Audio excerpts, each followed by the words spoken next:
It may seem incredible, but it is true. The world in which we live is a world of imagination. In fact, life itself is an activity of imagining. All that we behold, though it appears without, it is within, in our imagination, of which this world of mortality is but a shadow. Nothing appears or continues in being by a power of its own. Events happen because comparatively stable imaginal activities created them, and they continue in being only as long as they receive such support. Therefore, the secret of imagining is the greatest of all problems, to the solution of which everyone should aspire. For supreme power, supreme wisdom, and supreme joy lie in the solution of this great mystery. When man solves the mystery of imagining, he will have discovered the secret of causation, and that is, imagining creates reality. Divine imagining and human imagining are not two powers at all, but one. The valid distinction which exists between them lies not in the substance with which they operate, but in the degree of intensity of the operant power itself. Acting at high tension, an imaginal act is an immediate objective fact. Keyed low, an imaginal act is realized in a time process. Human history, with its forms of governments, its revolutions, its wars, and in fact the rise and fall of nations, could be written in terms of the imaginal activities of men and women. All imaginative men and women are forever casting forth enchantments, and all passive men and women who have no powerful imaginative lives are continually passing under the spell of their power. If imagination is the only thing that acts or is in existing beings or men, as Blake believed, then we should never be certain that it was not some woman treading in the winepress who began that subtle change in men's minds, or that the passion because of which the earth has been drenched in blood did not begin in the imagination of some shepherd boy, lighting up his eye for a moment before it ran upon its way. The future is the imaginal activity of man in its creative march. Imagining is the creative power, not only of the poet, the artist, the actor, and orator, but of the scientist, the inventor, the merchant, and the artisan. Its abuse in unrestrained, unlovely image-making is obvious, but its abuse in undue repression breeds a sterility which robs a man of actual wealth of experience. Imagining novel solutions to ever more complex problems is far more noble than to restrain or kill out desire. Life is the continuing solution of a continuously synthetic problem. Imagining creates events. Our world, created out of men's imagining, comprise unnumbered warring beliefs. Therefore, there can never be a perfectly stable or static state. Today's events are bound to disturb our yesterday's established order. Imaginative men and women invariably unsettle a pre-existing peace of mind. Hold fast to your ideal in your imagination. Nothing can take it from you but your failure to persist in imagining the ideal realized. Imagine only such states that are of value or promise well. To attempt to change circumstances before we change our imaginal activity is to struggle against the very nature of things. There can be no outer change until there is first an imaginal change. Everything we do, unaccompanied by an imaginal change, is but futile readjustment of surfaces. Imagining the wish fulfilled brings about a union with that state, and during that union we behave in keeping with our imaginal change. This shows us that an imaginal change will result in a change of behavior. However, our ordinary imaginal alterations, as we pass from one state to another, are not transformations, because each of them is so rapidly succeeded by another in the reverse direction. But whenever one state grows so stable as to become our constant mood, our habitual attitude, then that habitual state defines our character and is a true transformation. Now let me call your attention to the design on the cover of this record. You will notice a man sitting on a park bench, imagining himself to be in a home.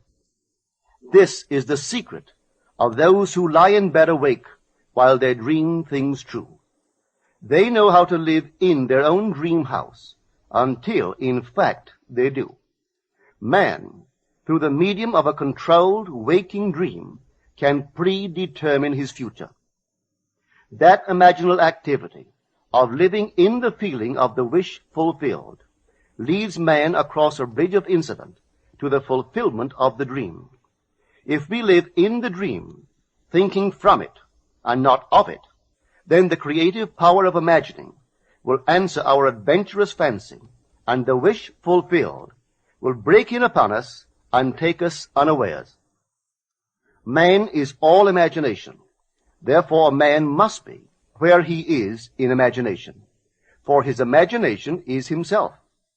To realize that imagination is not something tied to the senses or enclosed within the spatial boundary of the body is most important.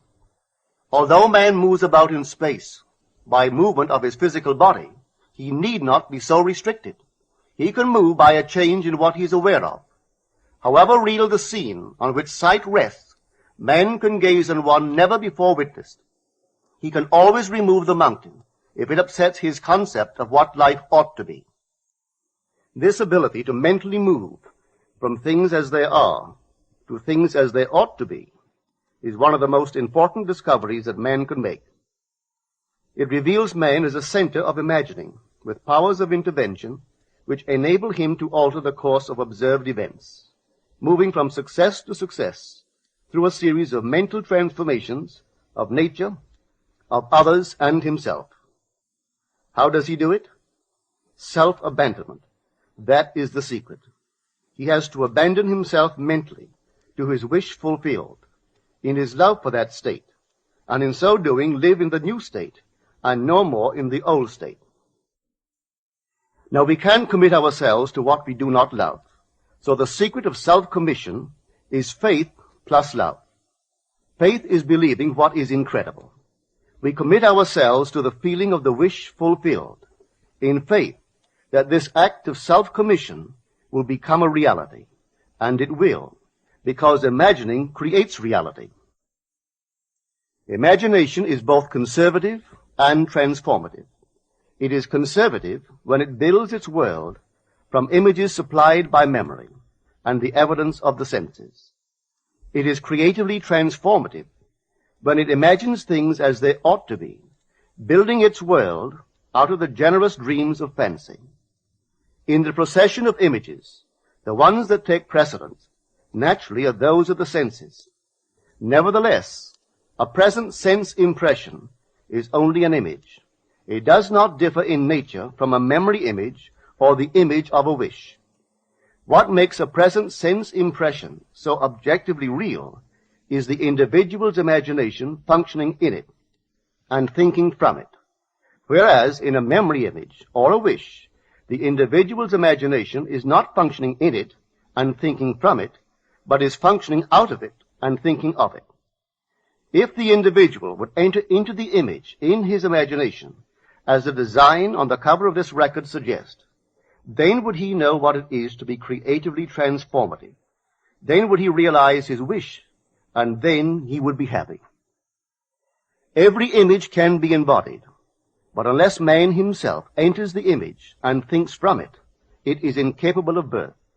Therefore it is the height of folly to expect the wish to be realized by the mere passage of time.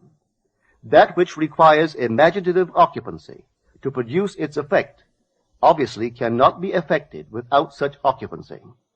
We cannot be in one image and not suffer the consequences of not being in another. Imagination is spiritual sensation. Enter the image of the wish fulfilled, then give it sensory vividness and tones of reality by mentally acting as you would act were it a physical fact. Now, this is what I mean by spiritual sensation. Imagine that you are holding a rose in your hand. Smell it. Do you detect the odor of roses? Well, if the rose is not here, why is its fragrance in the air? Through spiritual sensation, that is, through imaginal sight, sound, scent, taste, and touch, man can give to the image sensory vividness. If he does, all things will conspire to aid his harvesting. And on reflection, he will see how subtle were the threads that led to his goal. He could never have devised the means which his imaginal activity used to fulfill itself. If man longs to escape from his present sense fixation, to transform his present life into a dream of what might well be, he has but to imagine that he is already what he wants to be, and then feel the way he would expect to feel under such circumstances. Let him, like the make-believe of a child who is remaking the world after its own heart, create his world out of pure dreams of fancy. Let him mentally enter into his dream. Let him mentally do what he would actually do were it physically true. He will discover that dreams are realized not by the rich, but by the imaginative. Nothing stands between man and the fulfillment of his dreams but facts, and facts are the creations of imagining. If man changes his imagining, he will change the facts. Man and his past are one continuous structure. This structure contains all of the facts which have been conserved and still operate below the threshold of his surface mind. For him, it is merely history. For him, it seems unalterable, a dead and permanently fixed past. But for itself, it is living. It is part of the living age. We cannot leave behind us the mistakes of our past, for nothing disappears. Everything that has been is still in existence. The past still exists, and it gives and still gives its results. Man must go back in memory, seek for and destroy the causes of evil however far back they lie. This going into the past and replaying a scene of the past in imagination as it ought to have been played the first time, I call revision. And revision results in repeal. Changing our lives means changing the past. The causes of the present evil are the unrevised scenes of the past. The past and the present form the whole structure of man. It is carrying all of its contents with it. Any alteration of content will result in an alteration in the present and future. Live nobly, so that mind can store a past well worthy of recall. Should you fail to do so, remember, the first act of correction or cure is always revise. If the past is recreated into the present, so will the revised past be recreated into the present. Or else, the promise that though your sins are like scarlet, they shall be as white as snow, is a lie. The question may arise as to how, by representing others to ourselves as better than they really were, or mentally rewriting a letter to make it conform to our wish, or by revising the scene of an accident, the interview with the employer, and so on, could change what seems to be the unalterable facts of the past. But remember my claims for imagining. Imagining creates reality. What it makes, it can unmake. It is not only conservative, building a life from images supplied by memory. It is also creatively transformative, altering a theme already in being. The parable of the unjust steward gives the answer to this question. We can alter our world by means of a certain illegal practice, by means of a falsification of the facts, that is, by means of a certain intentional alteration of that which we have experienced. And all this is done in one's own imagination. This is a form of falsehood which not only is not condemned, but is actually approved in the gospel teaching. By means of such a falsehood, a man destroys the causes of evil and acquires friends. And on the strength of this revision, proves, judging by the high praise the unjust steward received from his master, that he is deserving of confidence. Because imagining creates reality, we can carry revision to the extreme and revise a scene that would be otherwise unforgivable. We learn to distinguish between man, who is all imagination, from those states into which he may enter. An unjust steward, looking at another's distress, will represent the other to himself as he ought to be seen.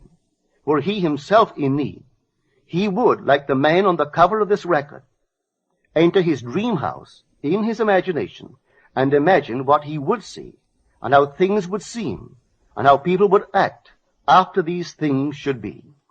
Then in this state he would fall asleep, feeling the way he would expect to feel under such circumstances.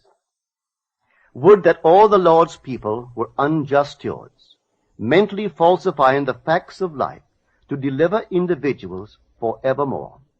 For the imaginal change goes forward until at length the altered pattern is realized on the heights of attainment. Our future is our imaginal activity in its creative march. Imagine better than the best you know.